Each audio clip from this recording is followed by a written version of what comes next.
ሰላም ጤና ይስጥልን እጅጉን የተወደዳችሁና የተከበራችሁ የአዲስ ስፖርት ቤተሰቦቻችን እንደምን አላችሁልን? ከእናንተው ከሆነው ከአዲስ ስፖርት የዩቲዩብ ቻናላችን አዳዲስ ስፖርታዊ ጉዳዮችን ልናካፍላችሁ እነሆ ዛሬም በዕለተ ረቡዕ የማለዳ ስፖርት የመረጃ ሰዓታችን በድጋሚ ተገናኘን።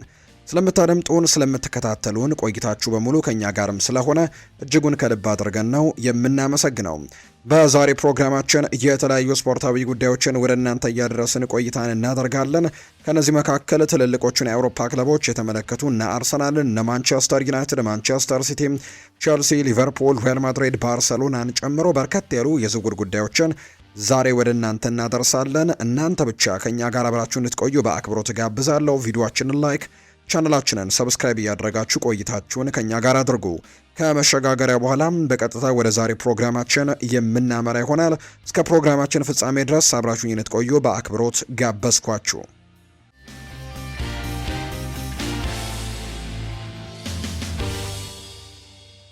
የሀገር ውስጥ መረጃን በማስቀደም ነው የዛሬ ፕሮግራማችንን የምንጀምረው።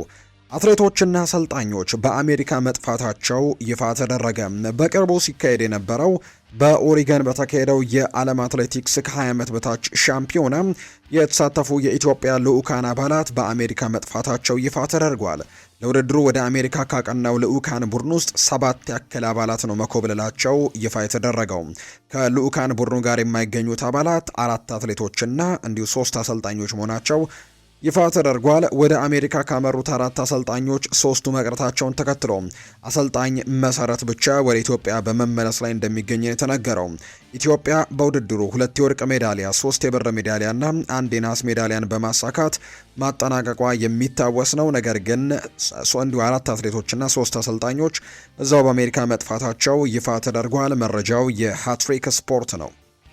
ወደ ውጭ ሀገር ስፖርታዊ መረጃዎቻችን በቀጥታ እንውሰዳችሁ። ውድ ቤተሰቦቻችን የአርሰናል ጉዳዮችን እንንገራችሁ።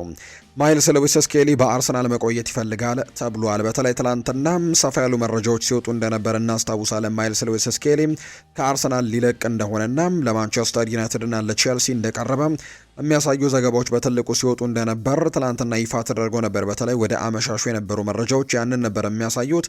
ነገር ግን ተጫዋቹ ግን በአርሰናል መቆየት እንደሚፈልግና ክለቡም ተጫዋቹን ማቆየት እንደሚፈልግ የሚያሳዩ መረጃዎች ናቸው ይፋ የተደረጉት። ስኬሊ በቀጣይ የሚኬል አርቴታ የመጀመሪያ ተመራጭ ለመሆን በትኩረት እየሰራ መሆኑን ጭምር ነው የተናገረው። የ19 ዓመቱ ተጫዋች ስኬሊ ከተለያዩ ክለቦች ፍላጎትን የሳበ ቢሆንም በክለቡ ግን ደስተኛ እንደሆነና አማራጭ እየፈለገ እንደማይገኝ ነው ይፋ የተደረገው። አርሰናል በበኩሉ በወዳጅነት ጨዋታዎች ቋሚ የነበረውን ስኬሊን ለመሸጥ እየተመለከተ አለመሆኑን ነው ዘ አትሌቲክ የተባለው የመረጃ ምንጭ ይፋ የተደረገው። በተለይ በዚህ ክረምት ተጫዋቾች የዝውውር መስኮት አርሰናል በአማካይ ስፍራው ላይ ብሩኖ ጊማሬሽን መጨመሩን ተከትሎ የማይልስ ሉዊስ ስኬሊ በአማካይ ስፍራ ላይ የመሰለፍ ዕድል ጠባብ ያደርገዋል የሚሉ መረጃዎች በስፋት እየወጡ ይገኛሉ። ከዛ ውጭ በግራ ፉል ባክ ቦታ ላይ የፒዮሮ ሂንካፒየና የሪካርዶ ካላፊዮሪ በዛ ቦታ ላይ መኖር እዛ ቦታ ላይም ተሰላፊ እንዲያደርገው አያደርግም። ስለዚህም ተጫዋቹ መልቀቅን ይፈልጋል የሚል መረጃ ነው ትናንትና እነ ፉትቦል ለንደንን ጨምሮ እነ ቤን ጃኮብስ መረጃውን ሲያጋሩ የነበሩትና ከዛ በኋላ ግን በነበሩ አስቴቶች መሰረት ተጫዋቹ እንደዚህ አይነት ወሬዎች ከየት እንደመጡ በጣም እንዳስደነገጡት ጭምር ይፋ ተደርጓል። በተጫዋቹ ወገን ወጣ ተብሎ ነው ይሄ መረጃ ሲነገር የነበር ወይም ተጫዋቹ መልቀቅ ይፈልጋል የሚሉ አይነት ሀሳቦች ናቸው ሲንሸራሸሩ የነበሩትና ተጫዋቹ ግን ይህንን ነገር በጭራሽ እንደማያውቅ ከክለቡ መለየትም በጭራሽ እንደማይፈልግ ነው ከዚህ መረጃ በኋላ ሀሳቡን እየሰጠ የሚገኘው። አርሰናልም ተጫዋቹን ማቆየት ይፈልጋል። ተጫዋቹም በአርሰናል መቆየት እንደሚፈልግ ነው የተገለጸው። ሊሊማን እንጃዬ ከሳዑዲ አረቢያው ክለብ አል ሂላል የቀረበለትን ጥያቄ ውድቅ እንዳደረገ የሚያሳዩ መረጃዎችን ነው ፋብሪዚዮ ሮማኖ ይፋ ያደረገው። ተጫዋቹ በአሁንም ቢሆን በፕሪሚየር ሊጉ መጫወትንና በሊጉ መቆየትን ይመርጣል የሚል መረጃም ይፋ ተደርጓል። እንግዲህ እንደሚታወቀው አርሰናሎች በክንፍ መስመር ላይ ካቀዷቸው እቅዶች መካከል አንደኛው እሱ እንደሆነ ይታወቃል። ያው እነ ኬናን የልዲስ ነው ኒኮ ዊሊያምስ እና ብራድሊ ባርኮላ ስማቸው በትልቁ እየተነሳ ቢሆንም ከዛ ውጭ ግን በፕሪሚየር ሊጉ ልምዱን በደንብ ያገኘው ከዛ ውጭ በኤቨርተን ቤት ባለፉት የውድድር ዓመታት በጣም ጥሩ ጊዜን ያሳለፈው ሴኔጋላዊው ሊሊማን እንጃዬ በአርሰናል የክንፍ መስመር እቅዶች መካከል እንዳለ ይታወቃልና ተጫዋቹ በፕሪሚየር ሊግ መቆየትን ምርጫው አድርጓል። ምናልባት አርሰናል ይህንን ተጫዋች ለማስፈረም ጥረት የሚያደርግ ከሆነ ተጫዋቹ ፍቃደኛ ሊሆን እንደሚችል እየተናገረ ነው። ካልሆነ ግን በዛው በክለቡ በኤቨርተን መቀጠልን ምርጫው እንደሚያደርግ ነው ከሊሊማን ኢንጃይ ጋር በተያዘ ፋብሪዚዮ ሮማኖ መረጃውን ትላንትና ይፋ ያደረገው። ነገር ግን በአርሰናል ቤት በግራ ክንፍ ላይ አሁንም ባለው አማራጭ መሰረት ክሪስቶስ ዞሊስ አሁን ካሉት አማራጮች ከጋብሪኤል ማርቲኔሊ የሚልቅ ቀዳሚው ተመራጭ ሊሆን እንደሚችል በሚቀጥለው የውድድር ዓመት ይፋ ተደርጓል። ምናልባት አርሰናል ሌሎች የግራ መስመር የክንፍ መስመር ተጫዋቾችን የማያስፈርም ከሆነና በዚሁ የሚቀጥሉ ከሆነ ጋብሪኤል ማርቲኔሊም ሳይሸጥ ክሪስቶስ ዞሊስ ነው ቋሚ ተሰላፊነቱን ቦታ እንደሚያገኝ የመረጃ ምንጩ ይፋ እያደረገ የሚገኘው። ማርቲኔሊ በአርሰናል መቆየት እንደሚፈልግ ነው የሚነገረው። ነገር ግን በዚህ ክረምት ከክለቡ ጋር የመለየቱ ጉዳይ አልተደመደመም። ነገር ግን በጣም ጥሩ ደረጃ ላይ ወይም የመልቀቅ እድሎች እንዳሉት ግን የሚያሳዩ መረጃዎች አሉ። በተለይ አርሰናል በክንፍ መስመር ላይ ሌላ ተጫዋችን ማምጣት የሚችል ከሆነ በዚህ ክረምት የተጫዋቾች የዝውውር መስኮት የጋብሪኤል ማርቲኔሊ መልቀቅ ይረጋገጣል ተብሏል። ነገር ግን የማያመጡ ከሆነ ግን በዚሁ ተጫዋች ሊቀጥሉ እንደሚችሉ የሚያሳዩ ነገሮች ያሉ። አርሰናል በተለይም የአማራጮች መመናመንን ተመልክቶ የቡድኑን ጥራት የሚጨምር ተጫዋች ገበያው ላይ ማግኘት ካልቻሉ ምንም አይነት ለውጦችን ማድረግ የማይችሉ ከሆነ ማርቲኔሊ ማስቀጠል ይመርጣሉ ተብሏል። በገበያው ላይ አሁን አማራጮች እንደጠበበ ነው የሚረዱት። ከዛ ውጪ ጥራት ያላቸው አማራጮችም ገበያው ላይ የለም የሚል አይነት ሀሳብ እንዳላቸው ነው የተገለጸው። ጋብሪኤል ማርቲኔሊ ነገር ግን በጋላት ሳራይ በትልቁ እየተፈለገ ነው። ጋላት ሳራይም ቢሆን በጋብሪኤል ማርቲኔሊ ጉዳይ ከአርሰናል ጋር ይፋዊ ጥያቄዎችን እያቀረበ እንደሚገኝ ነው የተገለጸው። በቀጣዮቹ 2 እና 3 ቀናት ውስጥም የዝውውሩ ዙሪያ አዎንታዊ ወይም አሉታዊ ምላሾችም በቅርቡ እንደሚሰጥ ነው የመረጃ ምንጮቹ እየተናገሩ የሚገኙትና ጋላት ሳራይ ጠንክሮ እየገፋ እንደሚገኝ ይፋ ተደርጓል። ዌስትሃም ዩናይትዶች ሪስ ኔልሰንን ለማስፈረም እያደረጉት ያለው ድርድር ወደ ላቀ ደረጃ ወደ ከፍተኛ ደረጃ መሸጋገሩን የሚያሳዩ መረጃዎች አሉ። ድርድሮች ያልተጠናቀቁ ቢሆንም ቋሚ ዝውውር የመሆን ትልቅ እድል እንዳለው ነው የተነገረው። ከፕሪሚየር ሊጉ መውረዱን ያረጋገጠው ዌስትሃም ዩናይትድ በድጋሚ ወደ ፕሪሚየር ሊጉ ለመመለስ በፕሪሚየር ሊጉ ልምድ ያላቸውን ተጫዋቾች ማስፈረምን ትኩረት አድርጎ እየሰራ ይገኛል። ከነዚህ መካከል በአርሰናል ቤት ያው ስኬታማ ይሆናል ተብሎ ከተጠበቁ ተጫዋቾች ነገር ግን ስኬታማ ካልሆኑና በውሰት በርከት ያሉ ክለቦችን ሲያካልል ከነበረው ተጫዋች ሪስ ኔልሰን ጋር በጣም ጥሩ የሚባል ንግግሮችን እያደረጉ እንዳለ ነው የተገለጸው። ናፖሊ ሮሜሉ ሉካኩን ለመሸጥ መስማማቱን ተከትሎ ጋብሪኤል ሄሱስ ወደ ጣሊያን እንዲያመራ በር ከፍቶለታል ተብሏል። የጣሊያኑ ክለብ ናፖሊ ሮሜሉ ሉካኩን ለመሸጥ ተስማምቷል ከፌነርባቼ ጋር። ጋብሪኤል ሄሱስን ለማስፈረም ደግሞ እድሉን እየሞከረ ነው ናፖሊ። የናፖሊ በጋብሪኤል ሄሱስ ላይ ያለው ፍላጎት በተጫዋቹ ወኪል የወደፊት ሁኔታ ላይ አዲስ ጥያቄዎችን እንደፈጠረም ይፋ ተደርጓል። ሉካኩ ከናፖሊ ከለቀቀ በኋላ ክለቡ በአጥቂ ቦታ ላይ ተጨማሪ ቦታና የዝውውር በጀት ሊያገኝ ስለሚችል ጋብሪኤል ሄሱስን እንደ ምትክ ለማምጣትም ሊያስብ እንደሚችል ነው የተነገረው። ጋብሪኤል ሄሱስ ከአርሰናል ጋር ያለው ልምድና ችሎታ አሁንም ጠቃሚ ቢሆንም ከጣሊያን የመጣውን አዲስ ፍላጎት ግን አርሰናል ስለ ተጫዋቹ የወደፊት ሁኔታ ትልቅ ውሳኔ እንዲወስድም ሊያደርገው እንደሚችል ነው የሚገመተው። ነገር ግን ናፖሊ ፍላጎቱን ወደ ይፋዊ ጥያቄዎች ይቀይረዋል ወይስ ደግሞ አይቀይረውም የሚለው ወደፊት የምንመለከተው ነው። አርሰናል ግን ጋብሪኤል ሄሱስን ለመልቀቅ ዝግጁ ነው። ሆኖም ግን አሁንም ቢሆን ለቡድኑ ግን በጣም ጥሩ አስተዋጽኦችን ማበርከት ይችላል ብለው ግን ያምኑ ነበር። ወይም ደግሞ አይሆንም የሚለውን ጉዳይ ግን በቅርቡ ይወስናሉ ተብሎ ይጠበቃል። የተረጋገጠው ነገር ግን ናፖሊ በጋብሪኤል ሄሱስ ላይ ፍላጎት እንዳለው ነው። እስካሁን ናፖሊና አርሰናል መካከል ይፋዊ ድርድሮች አልተደረጉም። ነገር ግን የተረጋገጠው ነገር ሮሜሎ ሉካኩን የለቀቁት ናፖሊዎች እሱን ለመተካት የመጀመሪያው እቅዳቸው የአርሰናሉ የአጥቂ መስመር ተጫዋች የሆነው ጋብሪኤል ሄሱስ ነው። ማንቸስተር ዩናይትድን የተመለከቱ መረጃዎችን ደግሞ እናንሳ። በሁሉም ውድድሮች ተፎካካሪ መሆን እንፈልጋለን ብሏል የማንቸስተር ዩናይትዱ ረዳት አሰልጣኝ ስቲቭ ሆላንድ ነው ይህንን ሀሳብ የተናገረው። የማንቸስተር ዩናይትዱ ረዳት አሰልጣኝ ስቲቭ ሆላንድ በቀጣዩ የውድድር ዓመት ማንቸስተር ዩናይትድ በሁሉም ውድድር ላይ ተፎካካሪ ለመሆን እየተዘጋጀ እንደሆነ ይናገራል። በሁሉም ውድድሮች ላይ ተፎካካሪ መሆን እንፈልጋለን፣ ለዚህም ደግሞ ዝግጅት እያደረግን ነው ሲል ይናገራል ስቲቭ ሆላንድ። በቻምፒየንስ ሊጉም ጭምር ረጅም ርቀቶችን መጓዝ እንፈልጋለን፣ ነገር ግን ቀላል እንዳልሆነ ግን ሁላችንም እናውቃለን ሲልም ነው ስቲቭ ሆላንድ ጨምሮ የሚናገረው።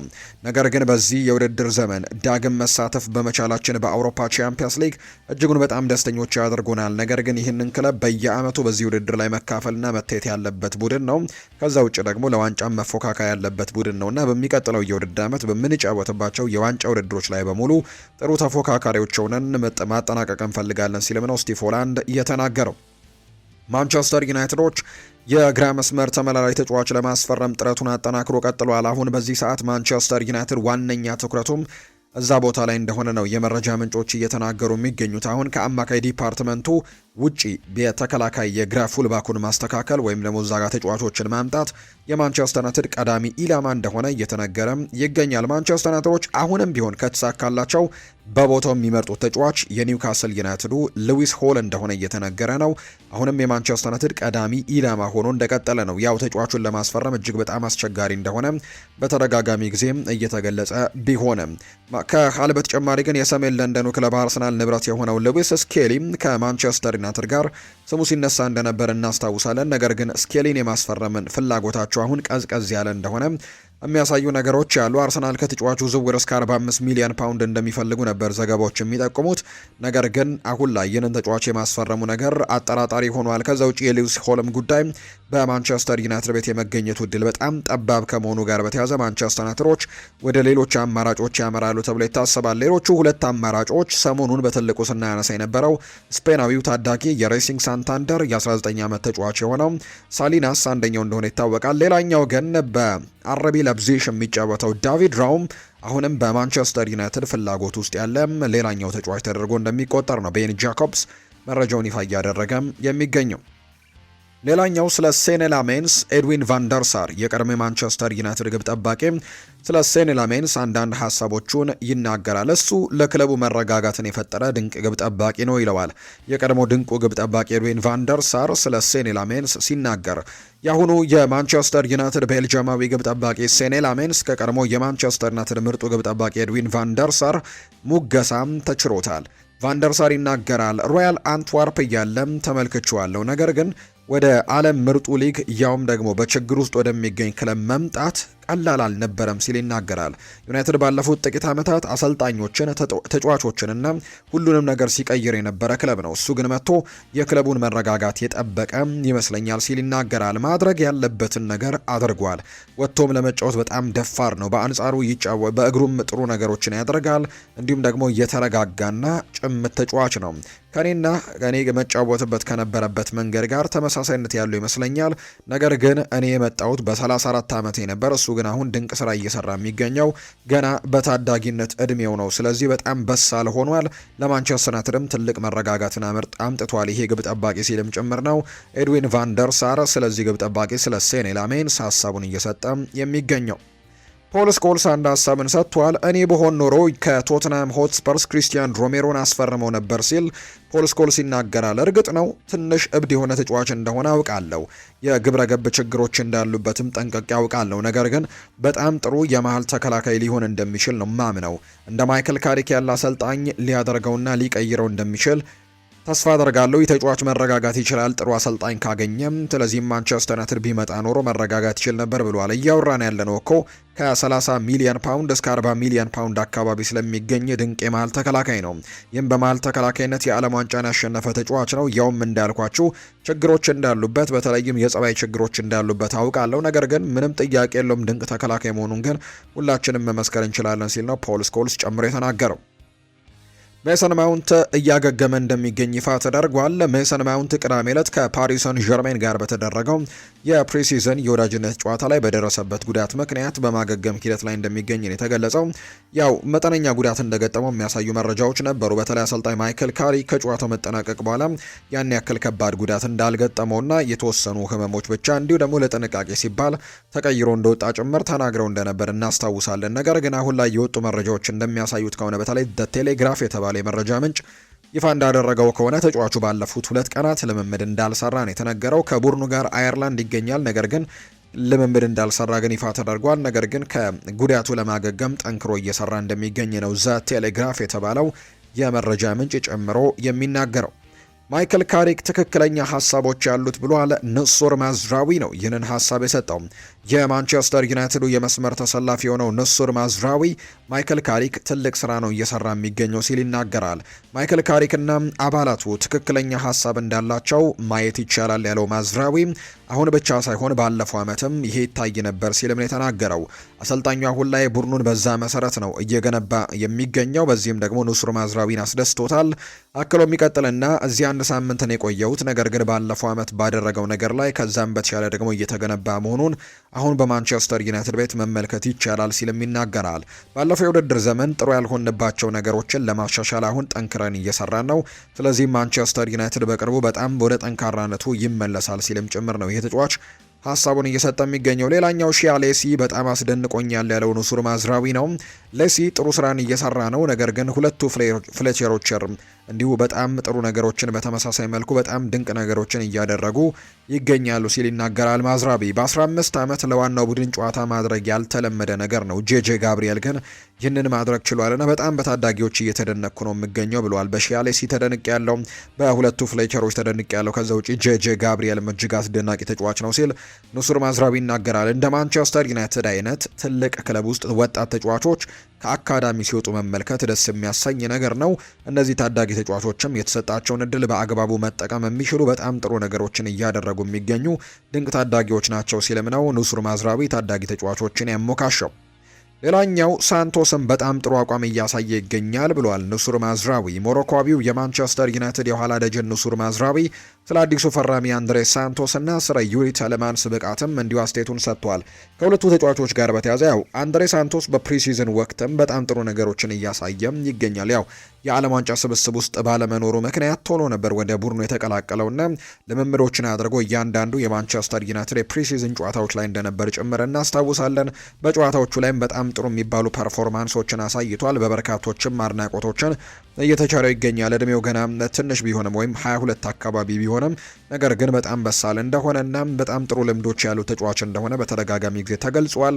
ከዛ ውጭ ሌላኛው ዩሪ ተለማንስ ነው። ዩሪ ተለማንስ በፕሪሚየር ሊጉ በነበረው እጅግ አስደናቂ አቋም በአስተን ቪላ ቤትም ባለፈው የውድድር ዓመት ባሳየው አቋም ምናልባት የማንቸስተር ዩናይትድ የዘንድሮ ምርጡ ፈራሚ ይሆናል ተብሎ እስካሁን ደስ ካሉት ማለት ነው ብለው በርካቶች ግምት የሚሰጡት አይነት ተጫዋች እንደሆነ ጭምር የሚታወቅ ነውና በእነዚህ ሁለት ተጫዋቾች ዝውውር ዙሪያ ላይ ነው ማዝራዊ ሀሳቡን የሰጠው። አንድሬ ሳንቶስ ገና ወጣት ተጫዋች ነው፣ ነገር ግን በቅድመ ውድድር ዘመን ብቃቱ በሚገባ እያሳየ የሚገኝ ተጫዋች ነው። ማዝራዊ ቀጥልና በውድድር ዘመኑ ደግሞ ከዚህ የበለጠ የተሻለ ነገር እንደሚያሳየን ምንም ጥርጥር የለኝም ብሏል። አንድሬ ሳንቶስን በተመለከተ ሲናገር ሳንቶስን ያወድስና ከዛም ማዝራዊ ስለ ቴሌማንስም ይናገራል። ሁላችንም እንደምናውቀው ዩሪ ቴሌማንስ አስቀድሞ በፕሪሚየር ሊግ ራሱን ያስመሰከረ ድንቅ ተጫዋች ነው። ከሱ ምን እንደሚጠበቅ እናውቃለን። ምን ማድረግ እንደሚችል ሜዳ ላይ ሁላችንም ጠንቅቀን እናውቃለን። በሚቀጥለው የውድድር ዓመት እነዚህ ሁለት ተጫዋቾች ለማንቸስተር ዩናይትድ በጣም ትልቅ ግልጋሎቶችን ይሰጣሉ ብለን እንጠብቃለን ሲልም ጭምር ነው እየተናገረ የሚገኘው። ኑሱር ማዝራዊ ነው ይህንን ሀሳብ እየተናገረው። የሊቨርፑል ጉዳዮችን ወደ እናንተ እናደርስ ውድ ቤተሰቦቻችን። አዲሱን የውድድር ዓመት ዝግጁ ሆናችሁ ጠብቁን ብሏል ፍሎሪያን ቬርትስ ነው ይህንን ሀሳብ እየሰጠ የሚገኘው። ፍሎሪያን ቬርትስ እንግዲህ በሚቀጥለው የውድድር ዓመት ለሊቨርፑል ትልቅ ነገሮችን ለማድረግም በሚገባ ተዘጋጅቻለሁ ሲል ጭምር ይናገራል። የሊቨርፑል ጀርመናዊ ተጫዋች የሆነ ፍሎሪያን ቬርትስ ከእንግሊዝ ፕሪምየር ሊግ ጋር በሚገባ መላመዱን በሁለተኛው የውድድር ዘመኑ በከፍተኛ ተነሳሽነት ላይ እንደሚገኝና በሚቀጥለው የውድድር ዓመት ትክክለኛውን ፍሎሪያን ቬርትስ በጀርመን ቡንደስሊጋ ያያችሁትን ተጫዋችን ለመመልከት ተዘጋጁ ሲልም ጭምር ነው ሀሳቡን እየሰጠ የሚገኘው። ባለፈው የውድድር ዓመት በ116 ሚሊዮን ፓውንድ ነበር በክረምት የተጫዋቾች የዝውውር መስኮት ባለፈው ከባየር ሌቨርኩዘን ሊቨርፑልን የተቀላቀለው። ይሄ የ23 ዓመት አማካይ በመጀመሪያው ዓመት ቆይታው 7 ግቦችን አስቆጥሯል። 10 ለግብ የሆኑ ኳሶችን አመቻችቶ በማቀበል ያው መጥፎ የሚባል ጊዜን አላሳለፈም ከምናውቀው ከሱ ከዚህ በፊት ካሳየን ምርጥ አቋሙ ካልሆነ በስተቀር ባለፈው የውድድር ዓመትም 17 የግብ አስተዋጽኦችን ማድረግ የቻለ ተጫዋች እንደሆነ እንዲሁ ጥሩ ቁጥሮች እንደሆኑ ምንም ጥያቄ የለውም። ፍሎሪያን ቬርትስ የጀርመንና የእንግሊዝ ሊጎች የጨዋታ ስልት ግን በጣም የተለያየ እንደሆነ ይናገራል። በጀርመን እና በእንግሊዝ ያለው እግር ኳስ እጅግ የተለየ ነው። ከእንግሊዝ እግር ኳስ ጋር ባለፈው የውድድር ዓመት ምን እንደሚያስፈልግ የተረዳውበት ዓመት ነው። ዘንድሮ ደግሞ ጠንክሬ እመለሳለሁ ብሏል። አሁን ግን የሊጉን ጠንካራ ፉክክር በሚገባ ስለተረዳሁኝ ለተሻለ ውጤት ዝግጁ መሆን እችላለሁ ሲልም ጭምር ይናገራል ፍሎሪያን ቬርትስ። ተጫዋቹ አሁን ላይ በክለቡ አዲስ ስለተሾሙ አሰልጣኝ አንዶኒ ኢራኦላም ሲናገር በአሰልጣኙ የጨዋታ ፍልስፍና በጣም ደስተኛ ሆኛለሁ ሲልም ጭምር ይናገራል። በተለይም በእርሳቸው ስር ከአጥቂ ጀርባ መጫወት እንደሚፈልግ ነው ሀሳቡን ጭምር የተናገረውና ከአሌክዛንደር ኢሳክ ጀርባ ሆኖ በ10 ቁጥር ሚና ላይ በጣም ጥሩ ነገሮችን ማድረግ እንደሚችል ጭምር ይናገራል። ይሄኛው ተጫዋች ሀሳቡን ሲናገር ፍሎሪያን ቬርትስ ከዛ ውጭ ግን ይሄ ቦታ የእርሱ ተመራጭ ቦታ እንደሆነ በጀርመንም ያንን ነገር ሲያደርግ እንደነበር ጭምር ሀሳቡን ሰጥቷል። በጀርመን በዛ ቦታ ላይ ጥሩ ነገሮችን ሳደርግ ቆይቻለሁ፣ ስለዚህም በሚቀጥለው የውድድር ዓመት በዚህ ቦታ ላይ መጫወትን እመርጣለሁ ሲልም ይናገራል ቪርትስ። በአዲሱ የውድድር ዘመን ቡድኑ በከፍተኛ ብቃት ለዋንጫዎች እንዲፎካከርም የበኩሉን አስተዋጽኦ ለማድረግም ጥረት እንደሚያደርግ ጭምር ነው የመረጃ ምንጩም ይፋ እያደረገ እንደሚገኝ ዘገባው የጠቆመው። የዴቪድ ፍራቴሴን መልቀቅ ተከትሎ ኢንተር ሚላኖች የከርቲስ ጆንሰን ዝውውር ለማጠናቀቅ ትልቅ እንቅስቃሴዎችን እንደሚያደርጉ ነው ዲ ማርዚዮ የተባለው የመረጃ ምንጭ ይፋ እያደረገ እንደሚገኝ ዘገባዎች እየጠቆሙ የሚገኙት። ከርቲስ ጆንስ የኢንተር ሚላን አማካይ ቦታ ላይ የመጀመሪያው ምርጫ ሆኖ አሁንም እንደቀጠለ ነው የመረጃ ምንጩ ጨምሮ የሚናገረው። በክለቡ የሚወጡ ተጫዋቾች በተለይ ፍራቴሴ እና ሌሎችም ጨምሮ እንግዲህ የሚደረገው ቀጣይ ስራ ኢንተር ከሊቨርፑል ጋር እንደገና እንዲነጋገሩና ሊቨርፑል ደግሞ ፍላጎቱን እንዲያሟላ ያደርገዋል ተብሎ ይጠበቃል። ይህንን ተጫዋች ለማስፈረም ኢንተር ሚላን ጠንክሮ እየሰራ ነው። ከርቲስ ጆንስ አስቀድመው ኢንተርን ለመቀላቀል እሺ ብሏል። እናም ዝውውሩ ደግሞ እንዲፈጸምም እንደሚፈልግ ነው የተነገረው። ከዚህ በፊትም ወደ ጣሊያን ማምራት እንደሚፈልግ የሚያሳዩ መረጃዎች በተደጋጋሚ ሲወጡ ነበር። ከፌዴሪኮ ኪየዛ ጋር ስለ ጣሊያን ሕይወትም ጭምር ሲጠይቀው እንደነበር የሚያሳዩ መረጃዎች ወጥተዋልና ተጫዋቹ አሁን ላይ የመውጣት ትልቅ ፍላጎት እንዳለው የሚያሳዩ መረጃዎችን ነው እየተመለከትን የምንገኘው። በቀጣይ የዚህ ተጫዋች እንግዲህ ማረፊያ ምናልባት የጣሊያኑ ክለብ ኢንተር ሚላን ሊሆን እንደሚችል የሚገምቱ መረጃዎች ናቸው የወጡት። ፋብሪዚዮ ሮማኖ ሌላኛው ያጋራው መረጃ ሊቨርፑል ለብራድሌይ ባርኮላ 170 ሚሊዮን ዩሮ በጭራሽ አይከፍልም ብሏል። ፋብሪዚዮ ሮማኖ ፓሪስ ሰን ዠርሜን ደግሞ ከ100 እስከ 110 ሚሊዮን ዩሮ የሚቀርቡለትን የዝውውር ጥያቄዎች ደግሞ አይቀበልም ብሏል። እንግዲህ ሁለቱም በኩል አሁንም እንግዲህ ጥሩ ነገሮች ያሉ አይመስልም። ከ100 እስከ 110 ነው ሊቨርፑል እያቀረበ የሚገኘው። እሱን ጥያቄ ፓሪስ ሰን ዠርሜን አይቀበልም። በአንጻሩ ፓሪስ ሰን ዠርሜን የሚጠይቀው 170 ሚሊዮን ዩሮ ነው። እሱን ደግሞ ሊቨርፑል በጭራሽ ለመክፈል ፍላጎት የለውም የሚሉ አይነት ሀሳቦች ናቸው እየወጡ የሚገኙት። ስለዚህም ሁለቱም አካላት ደስተኛ ለማድረግ በሁለቱ መካከል ያለ ስምምነት መሆን ይኖርበታል። ከ110 ሚሊዮን ዩሮ ከፍ ያለ፣ ከ170 ሚሊዮን ዩሮ ደግሞ ዝቅ ያለ መሀል ላይ የሚገኝ አይነት ክፍያ ምናልባት ሁለቱን ሊያስማማ ይችላል። እስከ 130 ሚሊዮን ዩሮ አካባቢ የሚሉ መረጃዎች ናቸው እየወጡ የሚገኙት። ሊቨርፑሎች ከሮናልዶ አሮሆ ወኪሎች ጋር የመጀመሪያ ግንኙነት ያደረጉት ባለፈው ሮብ እንደነበር ይፋ ተደርጓል። በጥቂት ቀናት ልዩነት ውስጥም ነው ዝውውሩ እንዲጠናቀቅም ሁሉን ስራዎች እንደሰሩ የመረጃ ምንጮቹ ይፋ እያደረጉ የሚገኙት። በቅርቡም አንድ የወዳጅነት ጨዋታ ላይ ሊኖር እንደሚችል የሚያሳዩ መረጃዎች ይፋ ተደርገዋል። በዚህ ሰዓት ብሔራዊ ቡድን ማሰልጠን አልፈልግም ብሏል የቀድሞ የሊቨርፑል አሰልጣኝ የነበሩት አሰልጣኝ አርነ ስሎት። አሰልጣኝ አርነ ስሎት በዚህ ሰዓት የኔዘርላንድ ብሔራዊ ቡድንን የመረከብ ፍላጎት እንደሌላቸው ነው ይፋ ያደረጉት። አሰልጣኙ በአሁኑ ሰዓት ብሔራዊ ቡድን የማሰልጠን እቅድ የላቸውም። በዚህ ሰዓት በየቀኑ ከተጫዋቾች ጋር መሆን እንመርጣለሁ፣ ይህንን በብሔራዊ ቡድን አላገኘውም ሲሉ አሰልጣኝ አርነ ስሎት ተናግረዋል። አክለውም ሀገሬን ማሰልጠን በጣም ትልቅ ክብር ነው፣ ነገር ግን አሁን ላይ ለእኔ ትክክለኛው ጊዜ ግን አይደለም ሲል ይናገራል። ከአሰልጣኝ ሮናልድ ኪውመን ጋር የተለያዩት የኔዘርላንድ ብሔራዊ ቡድን አሰልጣኝ አርነ ስሎትን ለመሾም ጥያቄ አቅርበው እንደነበር ይፋ ተደርጓል። ነገር ግን አሰልጣኝ አርነ ስሎት ግን ጥያቄውን እንዳልተቀበሉትና አሁን በአሰልጣኝነት በክለብ አሰልጣኝነት መቀጠል እንደሚፈልጉና በብሔራዊ ቡድን አሰልጣኝነት ጊዜው አሁን ትክክለኛው ጊዜ እንዳልሆነ እንደሚሰማቸው ነው የመረጃ ምንጩ ይፋ እያደረገ የሚገኘው። ቸልሲን የተመለከቱ መረጃዎችን ወደ እናንተ እናደርስ። የኤንዞ ፈርናንዴስ የወደፊት እጣ ፈንታ በሚቀጥሉት ቀናት ይወሰናል ተብሎ እንደሚጠበቅ ነው ገስተን ኤዱል የመረጃ ምንጭ ይፋ ያደረገው። ኤንዞ ማሬስካም ይህንን ተጫዋች ኤንዞ ፈርናንዴዝን በሲቲ አብሮት እንዲሰራ እንደሚፈልግ ነው እየተነገረ የሚገኘው። ይሄ ወሬ ብቻ ሳይሆን ተጨባጭ እርምጃዎች እንዳሉበት ጭምር ነው የመረጃ ምንጮቹ ይፋ እያደረጉ የሚገኙትና አሁን ላይ በትልቁ እንቅስቃሴዎችን እያደረጉ እንዳለ የሚያሳዩ ነገሮች ያሉ። በቀጣይ ቀናት ትልቁ ውሳኔ ይወሰናል ተብሎ ይጠበቃል። ኤንዞ ማሬስካ በአማካይ ሜዳ ላይም የመጀመሪያ ምርጫው ኤንዞ ፈርናንዴዝ መሆኑን በደንብ እያሳየ ይገኛል። ጣሊያናዊው አሰልጣኝ ኤንዞ ፈርናንዴዝን በቡድን ውስጥ ለማግኘትም በጣም በትልቁ እየገፋ እንደሚገኝና የሲቲ ባለስልጣናትንም በትልቁ እየጠየቀ እንደሚገኝ ነው ይፋ የተደረገው። በሌላ በኩል የሮድሪ ወደ ባርሴሎና ዝውውርን በተመለከተ ድርድሩ ወደፊት ገፍቷል። ስለዚህም ደግሞ ኤንዞ ፈርናንዴዝን የሚያስፈርሙበት እድልንም ለማግኘት ትልቅ ጥረቶችን እያደረጉ ነው ብሏል ፋብሪዚዮ ሮማኖ።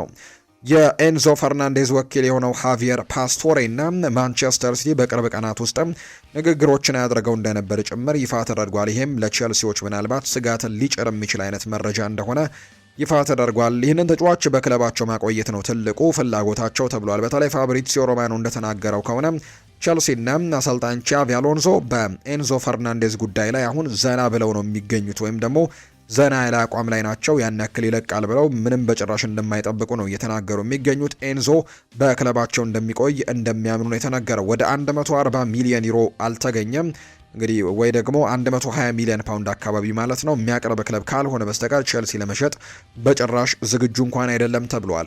ቼልሲ ችግሮቹ ከተጫዋቹ ካምፕ ወገን ወይም ከወኪሉ እንደነበሩ እንጂ በቀጥታ ከኤንዞ ፈርናንዴዝ ጋር ወገን ከራሱ ጋር እንግዲህ እንደነበር አያምኑም ተብሏል። ቼልሲ ኤንዞን አሁንም በክለቡ ማቆየትና በክለቡ ማጫወት ነው ትልቁ ዓላማቸው ተብሎ እየተጠበቀ ይገኛል። ኤንዞ ማሬስካ እንዲሁ አሁን ላይ ኤንዞን እንደሚፈልገው ኤንዞ ፈርናንዴዝን እንደሚፈልገው ምንም ጥያቄ የለውም።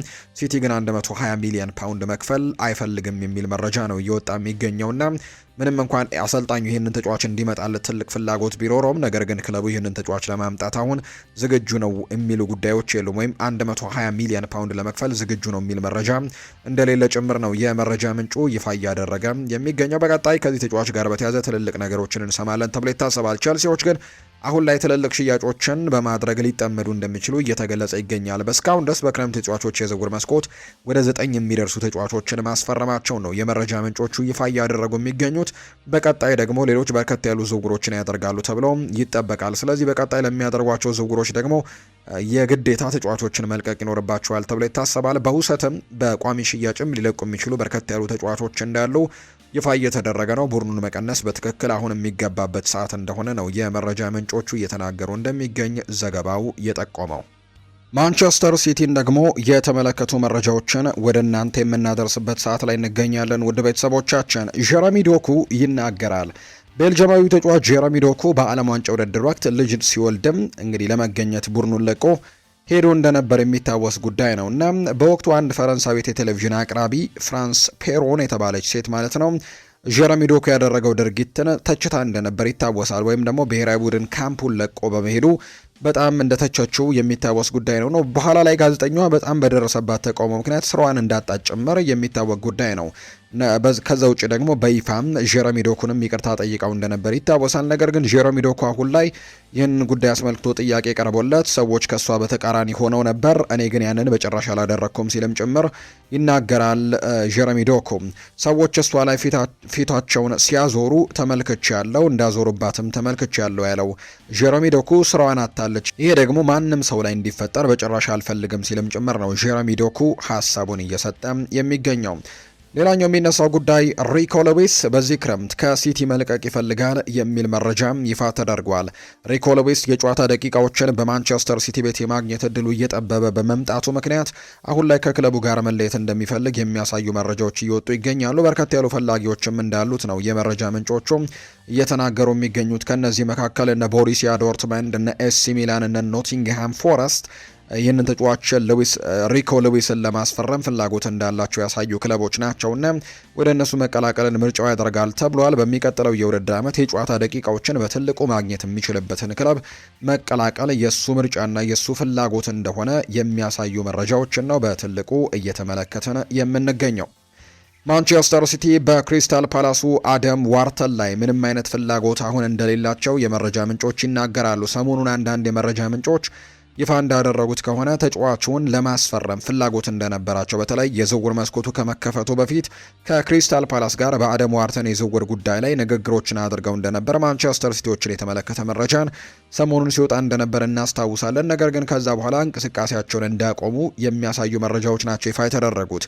አሁን ላይ የወጡ መረጃዎች እንደሚያሳዩት ሲቲ አሁን በክሪስታል ፓላሱ አደም ዋርተን ላይ ምንም አይነት ፍላጎት እንደሌለው ነው የተገለጸው። ይሄ ተጫዋች በተለይ አደም ዋርተን ባለፉት የክረምት ተጫዋቾች የዝውውር መስኮቶች በጣም በትልልቅ ክለቦች በሪያል ማድሪድ ጭምር በጣም በትልቁ ሲፈለግ የነበረ ተጫዋች ነው። ማንቸስተር ዩናይትድ እንኳን የአማካይ ስፍራውን በሚቀጥሉት የውድድር ዓመታቶች ለመገንባት 3 እጩዎችን ሲያወጣ እነ ኤሊዮት አንደርሰን፣ ካርሎስ ባሌባና አደም ዋርተን ነበሩ በጣም በትልቁ እጩ እንደነበሩ የሚታወሰው። ነገር ግን በዚህ የክረምት ተጫዋቾች የዝውውር መስኮት ግን በርከት ያሉ ፈላጊዎች ይኖሩታል ተብሎ ሲጠበቅ የነበረው አደም ዋርተን ለማስፈረም እንቅስቃሴ ያደረገበት አንድም ክለብ አለመኖሩ በርካቶችን አስገርሟል። ያው በትንሹም ቢሆን እንቅስቃሴዎች ያደረጉበት ክለቦች እንዳሉ ይታወቃል። ለምሳሌ ሊቨርፑል ይህንን ተጫዋች በተወሰነ ደረጃ ሲፈልገው እንደነበር እናስታውሳለን። እንዲሁ ማንቸስተር ዩናይትድም የዚህ ተጫዋች ፈላጊ ነበር። ነገር ግን ሚናው ከኮቢ ማይኖ ጋር ተመሳሳይ ነው ብለው ስለሚያምኑ ኮቢ ማይኖ በዚህ ቡድን ውስጥ ስላለ እሱን ማምጣት ተገቢ ነው ብለው አለማሰባቸውን ተከትሎ ነው ይህንን ተጫዋች ሳያስፈርሙ እንደቀሩ የሚነገረው።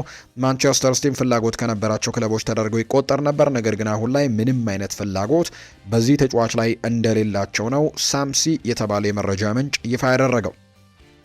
ማንቸስተር ሲቲዎች ባይሆን አሁን ላይ አዩብ ቡአዲን ለማስፈረም እየተቃረቡ እንደመጡ የቃል ስምምነት ላይ እንደደረሱም ጭምር ይፋ ተደርጓል። 100 ሚሊዮን ዩሮ አካባቢ ሊያወጡበትም ከጫፍ እንደደረሱ ነው የተገለጸው። ከሊል ጋርም የቃል ደረጃ ስምምነት ላይ ደርሰዋል። በተለይ ይህ ተጫዋች በሚቀጥሉት የውድድር ዓመታት ኮከብ ይሆናሉ ተብሎ ከሚጠበቁ የአማካይ ስፍራ ተጫዋቾች መካከል አንደኛው ነው። ምክንያቱም ገና 18 ዓመቱ ነው። በፍሬንች ሊግ ዋን ከዛ ውጪ በዓለም ዋንጫ በሞሮኮ ብሔራዊ ቡድን ያሳየው አቋም እጅግ አስደናቂ ነው። ከዚህ በፊት የፈረንሳይ ከ20 ዓመት በታች ብሔራዊ ቡድን ተጫዋችና አንበል እንደነበር እናስታውሳለን። በዛ ስብስብ ውስጥ ደግሞ ከራያን ሸርኪ ጋርም ተጫውቶ ያውቃልና ራያን ሸርኪ እንግዲህ ከዚህ ተጫዋች ጋር በተያያዘ ሀሳቡን ሰጥቷል። በጣም ድንቅ ተጫዋች ነው። ያኔ እንኳን በጣም ሊቅ ነበር። ትምህርቱን ይማራል። በጣም ትምህርቱ ላይ በጣም ጎበዝ ነው። ከዛ ውጪ ሜዳ ላይም ደግሞ እንደዛው ሊቅ ነበር። አስተሳሰቡ እጅግ በጣም አስገራሚ ነበር ሲልም ነው የማንቸስተር ሲቲው ራያን ሸርኪ የተናገረውና አሁን በድጋሚ በማንቸስተር ሲቲ ቤት አብረው የመጫወት እድሉን ሊያገኙ የሚችሉበት እድሉ እንዳለ እየተገለጸ ነውና ማንቸስተር ሲቲዎች አዩብ ቡአዲን ለማስፈረም ጥሩ የሚባሉ እንቅስቃሴዎችን እያደረገ እንደሚገኝና ከክለቡ ጋርም ጥሩ የቃል ስምምነት ላይ መድረሳቸውን የሚያሳዩ መረጃዎች ናቸው የወጡት። ስምምነቱ የተረጋገጠው 85 ሚሊዮን ዩሮ አካባቢ እንደሆነ እየተገለጸ ይገኛል። እናም 15 ሚሊዮን ዩሮ ሊሆን የሚችሉ ጉርሻዎችን የሚያወጣ ሲሆን የመጨረሻው መዋቅርና ተጫዋቹ አሁን ላይ እየተጠናቀቀ ነው ዝውውሩ ተብሎ ይታሰባል። አዩብ ቡአዲ እስከ ሰኔ 2031 ድረስ ውል ተስማምቷል ከማንቸስተር ሲቲ ጋር። ተጨማሪ 1 ዓመት የማራዘም አማራጭም ይኖረዋል ተብሎ ይጠበቃል። ሊል ለአማካይ ተጫዋቹ በ2026-27 የውድድር ዘመን በክለቡ በውሰት እንዲቆየም እንደሚፈልግ ነው እየተገለጸ የሚገኘው። የሚቀጥለውን የውድድር ዓመት ምንም እንኳን ተጫዋቹ ወደ ሲቲ እንኳን ቢዘዋወር ቢያንስ በውሰት በክለቡ እንዲቆይ ትልቅ ፍላጎት እንዳላቸው እየተነገረ ይገኛል። ነገር ግን አዩብ ቡአዲ ግን ወዲያውኑ ሲቲን መቀላቀልና በትልቅ ደረጃ ለመጫወት እንደጓጓ ነው ይፋ የተደረገው። በውሰት መቆየት ፍላጎት የለውም ተብሏል። ሲቲ በቅርቡ ስለ ውሰት ላይ እንግዲህ የመጨረሻ ውሳኔዎችን ያደርጋል ተብሎ ይጠበቃል። የስምምነቱ አወቃቀርና የውሰት ስምምነቱ ብቻ መፍትሄ ያገኛል። ዝውውሩ አሁን ላይ በመጨረሻው ስቴጅ ላይ ወይም የመጨረሻው ደረጃ ላይ የሚገኝ የዝውውር ርዕሰ ጉዳይ እንደሆነ ነው የአዩብ ቡአዲን ጉዳይ በተመለከተ የመረጃ ምንጮች ይፋ እያደረጉ የሚገኙት። ኤንዞ ማሬስካ ይናገራል። በቸልሲና በሌስተር ሲቲ በነበርኩበት ጊዜ አንድ ህግ ነበረኝ። ቡድናችን ግብ ሲያስቆጠር ካፕቴኑ አዲስ መመሪያዎችን ለመቀበል ወደ እኔ መምጣት አለበት እንጂ በጭራሽ ከሌሎች ተጫዋቾች ጋር ደስታውን ለማክበር መሄድ የለበትም። በእርግጥ ጎሉን ያስቆጠረው እሱ ካፕቴኑ ከሆነ ችግር የለውም ማክበር ይችላል ሲልም የተናገረው ኤንዞ ማሬስካ አሁን ላይ ኤርሊንግ ሃላንድ ካፕቴን ቢሆን ምን ሊፈጠር እንደሚችል እያሰብኩኝ ነው። ትልቅ ችግር ውስጥ ወድቃለሁ። እሱ በእርግጠኝነት ይህንን ህጌን ደግሞ ሙሉ በሙሉ ያፈርሰዋል ብዬ አስባለሁ። ምክንያቱም ሁሌ ጎሎችን ስለሚያስቆጥር እንዴት መመሪያዎችን ልሰጠው እችላለሁ ሲሉ ጭምር ነው አሰልጣኝ ኤንዞ ማሬስካ የተናገሩት። እውነቱን ለመናገር የማንቸስተር ሲቲ አሰልጣኝ መሆን በዓለም ላይ ምርጡ ስራ ነው። በእያንዳንዱ አጋጣሚ እየተደሰትኩኝ ነው። ለዚህ ክለብ ትልቅ ስኬት ለማስመዝገብም በጣም በጉጉትና በትልቅ ተነሳሽነትም እየሰራው እገኛለሁ ሲልም ኤንዞ ማሬስካ ጨምሮ ይናገራል። ዓላማዬ ይህንን ክለብ ስረከበው ከነበረው ጥንካሬ የበለጠም ጠንካራ አድርጌ ለማቆየት መሞከር ነው። ክለቡ አሁንም ቢሆን ጠንካራ ነው፣ ነገር ግን ወደፊት የበለጠ ጥንካሬ ትቼው እንደሚሄድም ተስፋ አደርጋለሁ። ከዚህ በላይ ጠንካራ አድርጌ ክለቡን እንደምለቅ ተስፋ አደርጋለሁ ሲልም ጭምር ነው ኤንዞ ማሬስካም ስለ ማንቸስተር ሲቲ አንዳንድ ሀሳቦቹን እየተናገረም የሚገኘው። የሪያል ማድሪድ ጉዳዮችን ደግሞ ውድ ቤተሰቦቻችን ወደ እናንተ እናደርስ። ያን ዲዮማንድ ይናገራል። ሪያል ማድሪድ ጥሪ ሲያቀርብልኝ አይሆንም ማለት በጭራሽ አልቻልኩም ነበር ሲል ነው የተናገረው ያን ዲዮማንድ። ሪያል ማድሪድ ጥሪ ሲያቀርብልኝ አይሆንም ማለት በጭራሽ የሚቻል ነገር አይደለም ሲል ይናገራል። ከዚህ ቀደም የተነጋግረን ስለነበር ሚስተር ሞሪኒዮን ማመስገን እፈልጋለሁ ብሏል ያን ዲዮማንድ ሲናገር። እዚህ የተገኘሁት ለአሰልጣኙና ለክለቡ ምስጋና ይግባውና በእነሱ ምክንያት ነው። እዚህ በመገኘቴ በጣም ደስተኛ ነኝ ብሏል። በሪ ላይ እምነት በመጣላቸውና ይህንን እድል ደግሞ ስለሰጡኝ ክለቡንና አሰልጣኙን በጣም አመሰግናለሁ ብሏል ያን ዲዮማንድ። እነዚህን ተጫዋቾች በፊት በቴሌቪዥን ነበር የምመለከታቸው፣ አሁን ላይ ግን አንድ የመልበሻ ክፍልን አብረን እንጋራለን እንጀምራለን። በዚህ ደግሞ በጣም ተደስቻለሁ ሲል ያን ዲዮማንድ ይናገራል። የዚህ ተጫዋች እድገት እንግዲህ በርካቶችን እያስደነቀ የሚገኝ ነው። ገና 19 ዓመቱ ላይ የሚገኝ ተጫዋች ነው። ባለፉት 2 ዓመታት ደግሞ ወይም የዛሬ 2 ዓመት ገደማ አካባቢ ደግሞ በስፔን ላሊጋ ዝቅ ላለ ቡድን የሚጫወት አይነት ተጫዋች ነበር። ባለፈው የውድድር ዓመት ወደ ጀርመኑ ክለብ አርቢ ላይፕዚግ ካመራ በኋላ ግን በጣም ድንቅ የሚባለውን ፐርፎርማንሱን አሳይቷል። የበርካታ ታላላቅ የሚባሉ ክለቦችንም ፍላጎት መሳቡን እናስታውሳለን። ሊቨርፑል ይህንን ተጫዋች ለማስፈረም ትልቅ ፍላጎት የነበረው ቡድን ነው። ከዛ ውጭ አርሰናልም የዚህ ተጫዋች ፈላጊ እንደነበር የሚያሳዩ መረጃዎች ነበሩ። እንዲሁ ደግሞ ሌላኛው ፓሪስ ሰን ዠርሜንም ይህንን ተጫዋች እንደሚያስፈርሙት በጣም እርግጠኛ ሆነው እንደነበር የሚታወስ ጉዳይ ነው። ነገር ግን በመጨረሻም የሪያል ማድሪድ ጥያቄ ሲመጣ ግን ሪያል ማድሪድን አለመቀበል አልችልም ሲልም ሀሳቡን መስጠቱ ይነገራል። ከልጅነቱ ጀምሮ ይሄ የሚያልመው ቡድን እንደነበር ጭምር ነው የተናገረውና በሚቀጥለው የውድድር ዓመት ከቪኒሲዮስ ጁኒየር ከኬሊያን ምባፔ ጋር በመሆን የፊት መስመሩን ይመራዋል ተብሎ ይታሰባል። በ3 የፊት መስመር አጥቂነት በቀኝ ክንፍ በኩል የሚሰለፍ ተጫዋች ይሆናል ተብሎ ይታሰባል። ያን ዲዮማንድና በሚቀጥለው የውድድር ዓመት ምን አይነት ነገሮችን ይሄ የ19 ዓመት አይቮሪ ኮስታዊ ተጫዋች ምን ያሳያል የሚለው በርካቶች በጉጉት የሚጠብቁት ሆናል። ነገር ግን አሁን ህልሜን እየኖርኩ ነው ሲል ይናገራል። በቴሌቪዥን ከማውቃቸውና በጣም እንደ ሌጀንድ ከምመለከታቸው ተጫዋቾች ጋር አሁን አንድ ሜዳ ላይና አንድ መልበሻ ክፍል የምጋራበት ጊዜ መሆኑ እጅግን አስደንቆኛል ሲልም ጭምር ነው ያን ዲዮማንድ የተናገረው። ሌላኛው የምናነሳው ጉዳይ ዛሬ የአውሮፓ ሱፐር ካፕ የፍጻሜ ጨዋታ እንደሚደረግ ይታወቃል። በአውሮፓ ቻምፒየንስ ሊግ አሸናፊው ፓሪስ ሳን ዠርሜን እና በዩሮፓ ሊግ አሸናፊው አስተን ቪላ መካከል የሚደረግ ተጠባቂ ጨዋታ ነው። ይሄ ጨዋታ ልክ ከምሽት 4 ሰዓት ሲል የሚደረግ ይሆናል። በርካቶች በጉጉት የሚጠብቁት ጨዋታ እንደሆነ የመረጃ ምንጮች እየገለጹ ይገኛሉ። ይህኛው ጨዋታ 30,188 ደጋፊዎችን በሚይዘው ሬድቡል አሬና የሚደረግ ጨዋታ እንደሆነ ይፋ ተደርጓል። እንግዲህ ትልልቆቹ የአውሮፓ ሊጎች ከመጀመራቸው በፊት ከሚደረጉ ጨዋታዎች መካከል አንደኛው ነው የአውሮፓ ሱፐር ካፕ የፍጻሜ ጨዋታና በፓሪስ ሰን ዠርሜን እና በአስተን ቪላ መካከል ነው ዘንድሮ የሚደረገው።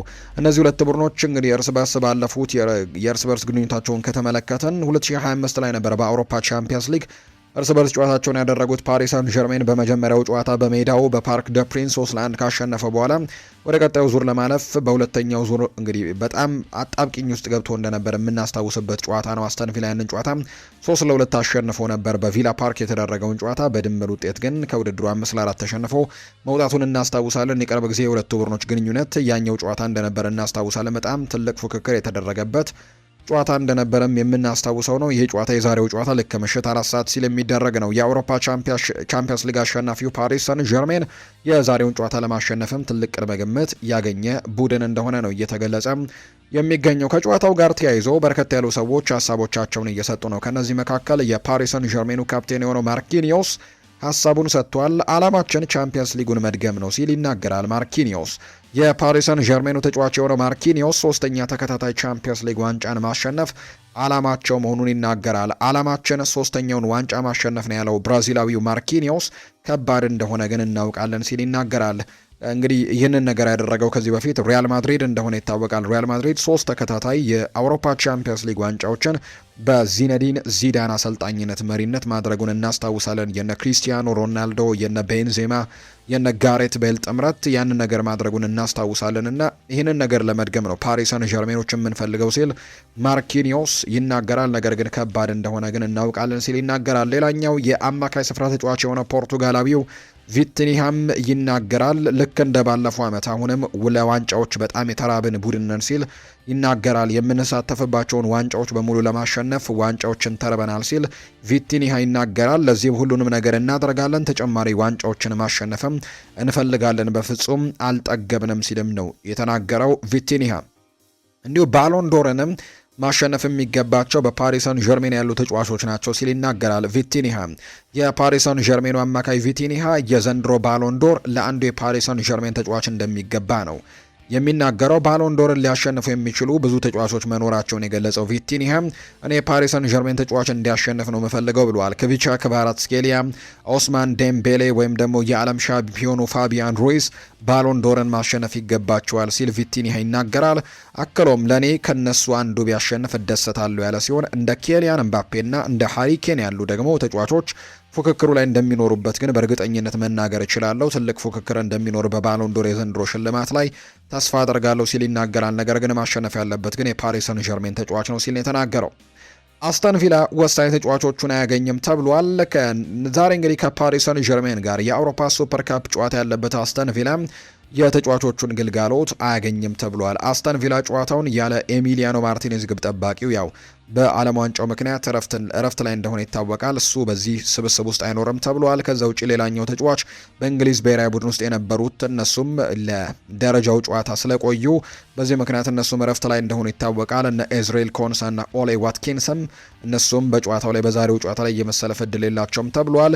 ተጫዋቾቹ በስብስቡ የተካተቱ ቢሆንም በጨዋታው ግን የመሰለፍ እድላቸው በጣም ጠባብ እንደሆነ ነው አሰልጣኝ ኡናይ ኤምሪ የተናገሩት። ምክንያቱም በቅርብ ነው ወደ ልምምድ እንኳን የተመለሱት አሰልጣኝ ኡናይ ኤምሪ ተጫዋቾቹ ከመመለሳቸው በፊት የ4 ሳምንት እረፍት እንደሰጧቸው ይፋ ተደርጓል። በዚህ ምክንያትም ከዓለም ዋንጫው መጠናቀቅ በኋላ በቅርቡ ነው ወደ ስብስቡ የተቀላቀሉትና በዚህ ምክንያት የዛሬው ጨዋታ ላይ አይኖሩም ተብሏል። ወይም ስብስብ ውስጥ ሊኖሩ ይችላሉ፣ ነገር ግን የመሰለፍ እድል በጭራሽ የላቸውም ሲሉ ጭምር ነው ሀሳባቸውን እየተናገሩ የሚገኙት።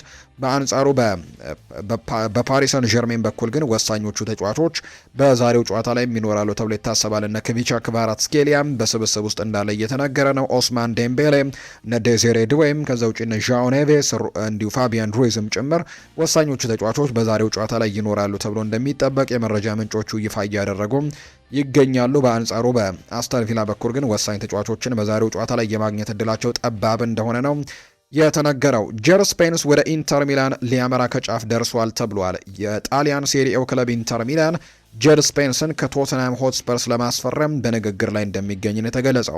ቶተንሃም ተጫዋቹን በ30 ሚሊዮን ዩሮ ለመሸጥም በድርድር ላይ ይገኛል ተብሏል።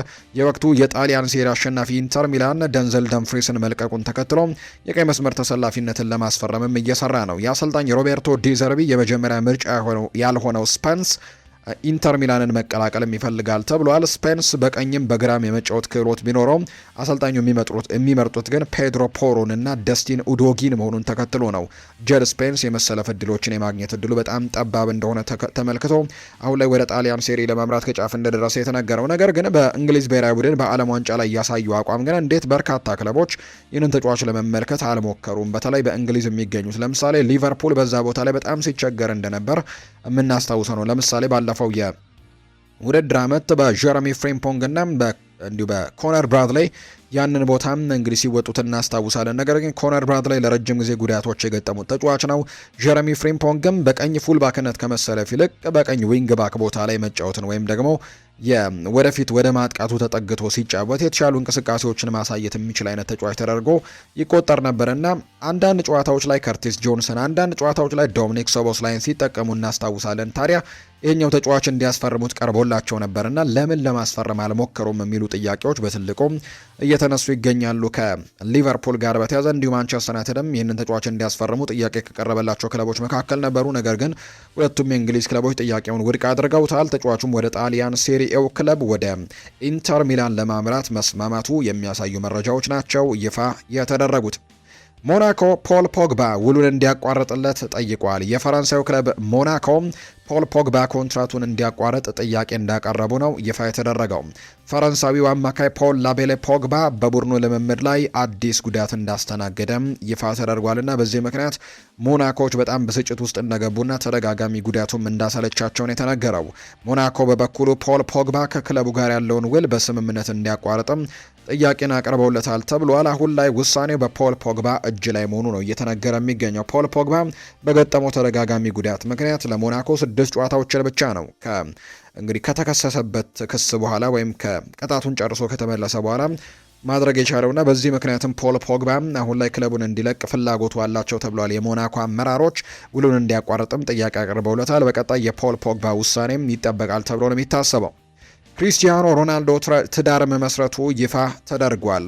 የ5 ጊዜ ባሎን ዶር አሸናፊው ክሪስቲያኖ ሮናልዶ ከፍቅር አጋሩ ጆርጂና ሮድሪጌዝ ጋር ትዳር መመስረቱን ይፋ አድርጓል። ሮናልዶ በማህበራዊ ትስስር ገጹ ባጋራው ምስልም ማንም ሳያውቅ በትዳር መጣመሩን ያሳወቀው እንግዲህ ክሪስቲያኖ ሮናልዶ ከጆርጂና ጋር ተዋውቃቸው በማድሪድ በነበረበት ጊዜ እንደ አውሮፓውያኑ አቆጣጠር 2016 ስፔን ማድሪድ ከተማ ውስጥ እንደሆነ ይነገራል። ሁለቱ ጥንዶች በይፋ ትዳርን ባይመሰረቱም እስካሁን ነገር ግን ባለፉት ዓመታት ግን በነበራቸው የፍቅር ግንኙነት ግን ልጆችን ማፍራታቸው የሚታወስ ነው። የቅርብ ቤተሰቦቹና ከዛ ውጭ ደግሞ 5 ልጆቹ በተገኙበት ትዳሩን መመስረቱ ነው ይፋ እየተደረገ የሚገኘውና ሰዎች ያልነበሩበት እንደነበር ጭምር ነው ይፋ የተደረገው። በአጠቃላይ ግን በማህበራዊ ሚዲያው ላይ ያንን ነገር ይፋ አድርጓል። ትዳር መመስረቱን በይፋ እንደተናገረ ነው የመረጃ ምንጮቹ ይፋ ያደረጉት። አስተን ቪላ የሪያል ማድሪዱን አጥቂ ኤንድሪክን ለማስፈረም ፍላጎት እንዳለው ይነገራል። በርሚንግሃም ላይቭ ባወጣው ዘገባ መሰረት ኤንድሪክ ቋሚ የመጫወት እድልን ፍለጋ ከሪያል ማድሪድ ለመውጣት ይፈልጋልም የመረጃ ነው ይፋ የተደረገው። አስተን ቪላም የሱን ሁኔታ በቅርበት እየተከታተለ ነው የሚገኘው። ብራዚላዊው በ2024 ሪያል ማድሪድን የተቀላቀለ ቢሆንም በስፔኑ ክለብ በርካታ የዓለም ደረጃ ያላቸው ተጫዋቾች በመኖራቸው ምክንያት ቋሚ የመሰለፍ እድልን ለማግኘት እጅጉን በጣም ተቸግሯል። ባለፈው የውድድር ዘመን በሁለተኛው አጋማሽ በውሰት በሊዮን የቆየ ሲሆን በሁሉም ውድድሮችም በ21 ጨዋታዎች 16 ግቦችን በማስቆጠርና በማመቻቸት ማበርከት ችሏል። ብሩህ ተስፋ ያለው ድንቅ ተሰጥኦ በሆኑም ምንም ጥርጥር የለውም ለረጅም ጊዜ አስተን ቪላ ቁልፍ ተጫዋች ሊሆን ይችላል፣ ምናልባት የሚዘዋወር ከሆነ።